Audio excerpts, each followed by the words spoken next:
Hello you beautiful people out there, what is going on? This is your friend Britton coming at you fast for another Beast Builds video, and today we're going to be looking at the sexy soul stealer Severog, the Severer, and we're going to take a look at his stats right now. His durability is 10, meaning he is a fucking tank, meaning he should be built like one. I've seen so many people try and build him for damage and attack speed and stuff like that, and we are going to do that.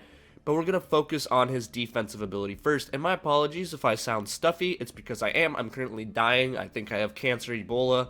I don't know how many more days I have to live, guys. It's pretty drastic. So while I'm still alive, I'll try to make as many guides as I can. But let's get into it. So Severog, the Centurion, obviously goes without saying, if you're going to build a tank, you want as much health as you can. Now, the starting build is pretty typical, right? You have the Harvester Key, the Mana Potion, and the Health Potion. Pretty typical stuff. And here's how we're going to build him. So, first things first on the realist, you want to take a look at the chart, the tab. When you open up tab or you hold the touchpad on the PS4, you want to look at the scoreboard. And you want to see the type of damage on the other team. If you see that they have 3 out of the 5 heroes using physical damage, you want to go with Tempered Plate first. If you see that they have 3 out of 2 or greater for the energy damage of kinds of damage that heroes deal on the other side, then you want to go with, where is it? Where the frick is it? I just saw it. Tuned Barrier. I'm going right over it. I'm crazy, guys. I'm telling you, Ebola. So, Tuned Barrier. So that depends on what kind of damage is more prominent on the other side of the field. So that's what you're going to start with first, Tempered Plate or Tuned Barrier. Now, if there's 4 out of 5 people that deal physical damage rather than energy damage, then I would actually suggest doubling down on a second Tempered Plate afterwards. If not, if it's like a 3-to-2 ratio, then go Tuned Barrier just in case those other energy guys can really hurt you. Especially if they're actually strong energy guys like Murdoch or Gideon. But if like the only energy person they have is like a Muriel and everybody else is physical on the other side of the field, then you really don't have to worry about Tuned Barrier because Muriel's not going to do much damage. It's freaking Muriel, let's be honest. So, how do you slot this? So with Tempered Plate, you want to slot 100% guard. What a lot of people do is they start slotting health. And you don't need to do that with Severog because he gets enough health with his abilities, with his stacks, with his Soul Steal Siphon. So you don't need to do that. You don't need to put in health unless it's like that kind of situation. Again, where I say, oh, okay, there's 4 enemies with physical damage. There's 1 enemy with energy damage. Let's just stack 100% physical guard, and once we get to a certain point where we're doubling down, then maybe it's a bit overkill to have so much guard. So we can put in a little bit of health, but you really don't need to worry about it too much. So you want to focus on the guard. So with Tempered Plate, you want to go with 2 greater guards and an alpha guard if you can. Okay, you want to go with an alpha guard if you can. That's usually the best thing, an alpha guard and 2 greater guards. If you don't have an alpha guard, then just go with a regular guard, or you can go with a little bit of health in the beginning. I usually prefer to go with just a regular guard. It depends on the situation, but usually it's going to be a lot of guards. A lot of guards. And you're going to want to focus on the defense, and I'm going to explain that later, why that's so important rather than just health. So after the Tempered Plate, if you see that there's a lot of physical damage on the other side, like I said, go another Tempered Plate and just do the same thing. If not, which we're going to go for in our situation here, we're going to pretend that there's 3 people, that there's 3 people that do physical damage on the other team and 2 people that do energy damage on the other team. We're going to go with Tuned Barrier instead, and we're going to slot 2 into here. We're going to slot 2, guards. Not guards, barriers. My apologies, barriers right here. These guys, greater barriers. We're going to slot 2 of those, and we're actually going to go with health. And the reason with that is because there's less of those kinds of damaging people than there are physical damage. So again, like if you have 3 people on the other team that deal physical, 2 that deal energy, you don't really need to worry too much about those 2 that deal energy. You want to have some defense to them, but not all of it. So the third one, you could go with health to protect you against a lot of, pretty much everything else, everything. Health always helps in any situation. So you do want a little bit of health because you do want a tank. you do want to tank, but you want to focus on the guards and the barriers. That's what you want to do, okay? So those are the first two defensive items out of the way. At this point of the game, you're going to be really, really, really tanky, like I went over in my in-depth hero guide. You're not going to be doing much damage, so we need to be able to do some more damage. So we're going to go over to the Wind Carver Blade, right, which is 100% physical damage and attack speed. There's no defense here, there's no health here, there's no mana here, so what you're going to end up doing is you're probably going to end up slotting 2 greater strikes and 1 major kinetic. I think that's usually what I do. 2 major strikes and 1 major kinetic is usually the route I take with the Wind Carver Blade. If you want more attack speed, you can go with major kinetic, regular kinetic, and a major strike. There are a couple of major strikes in here.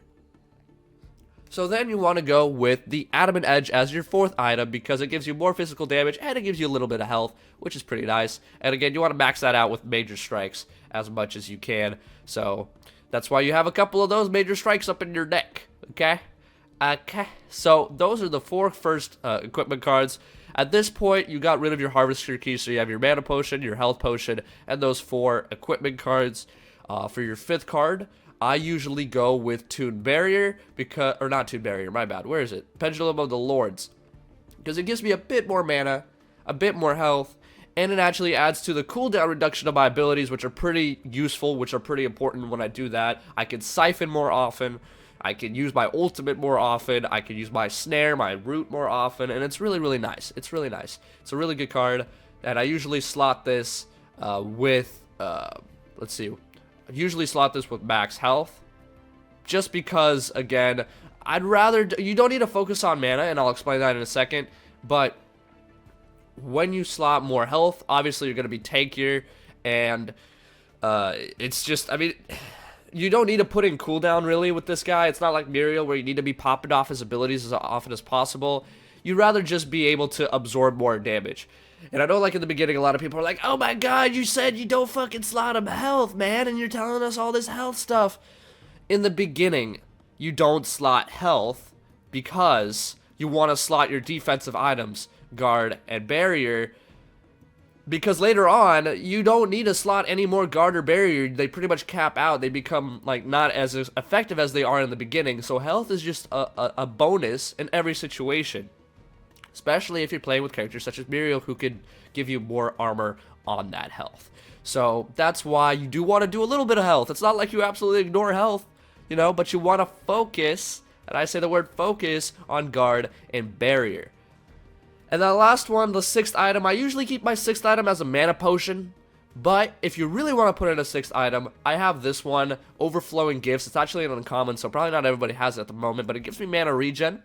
You know, a little bit of mana regen, which is pretty nice. And it has a unique active. It gives me 14 hit points for 14 seconds to allies. So, it's pretty nice. It's a pretty useful thing. It keeps my allies alive a bit longer. So, as a tank, I feel like I can, you know, as a tank support even, I feel like I could have this on and use it and save my allies a little bit. Now, I'm not exactly sure if it's in the near vicinity or just in general across the whole map, but it does help out nonetheless. So, why do you want to go with guard and barrier in the beginning, Briddick? Well, I'll tell you real quick. So, let's take it, let's do a scenario real quick, okay? So let's say the person that you're fighting up against deals 200 physical damage to you at this moment, right? They're dealing 200 damage per hit.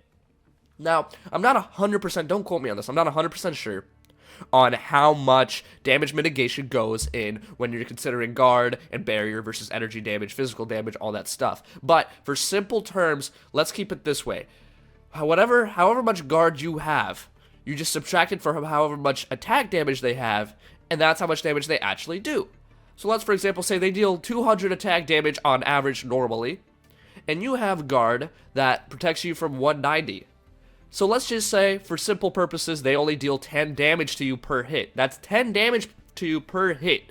And that's when you're, like, usually, like, mid-game. Like, around 2,500 health. And if they're doing 10 per hit, that's not much. And if they're critting, they're only doing 20 per hit. Whereas, if you didn't have any guard and you were just stacking max health, and let's say, oh, instead of 2,500 health, you had 3,500 health at this point in time, they'd be doing 200 damage per hit. And if they were critting, they'd be doing 400 damage per hit. Just think about that. So it's either you have 2,500 health, and they deal 10 per hit, and then 20 per crit, or you have 3,500 and they deal 200 or 400. Your health is gonna go it's gonna go down way quicker if you only focus on health. And that's a simple calculation, okay? Now, I don't know what if your guard is higher than their attack, okay? I don't know any of that stuff, but I do know from physical experience as playing with him that it does absolutely nothing when you stack that guard, especially if you double stack the tempered plate or you double stack the barrier. I don't have a double stack in the barrier because as of right now, there's no excess of energy heroes, so usually the ratio is in favor of the physical damage anyway. But if you stack double tempered plates, it's GG. Like, it's your best tank NA GG super easy. So there you guys have it. That's the explanation. A lot of people are confused on that. So yeah, you do want to do defense, and later on you want to do attack damage and attack speed, and then some more attack damage, and maybe some mana regen if you really want. You don't really need it. A little bit of cooldown reduction thrown in there, spice it up. But your 100% focus is your tankiness and your ability to help out in team fights as a tank, not as a damage. So hopefully you guys enjoyed this video. It was longer, I'm sorry. It's kind of harder to focus because, you know, again, the Ebola cancer, fucking Parkinson's. I'm just dying. I'm literally dying right now, but I'm still trying my very best for you guys because you guys been showing so much support. You've really been enjoying these videos, and I'm really glad about that. I'm really glad when I can make good videos for you guys that help out and all that kind of stuff. So, there you guys have it. Hopefully you enjoyed. If you have any questions or comments or concerns, leave them down in the comment section below, and I'll be happy to answer them. As always, make sure you all have a wonderful day.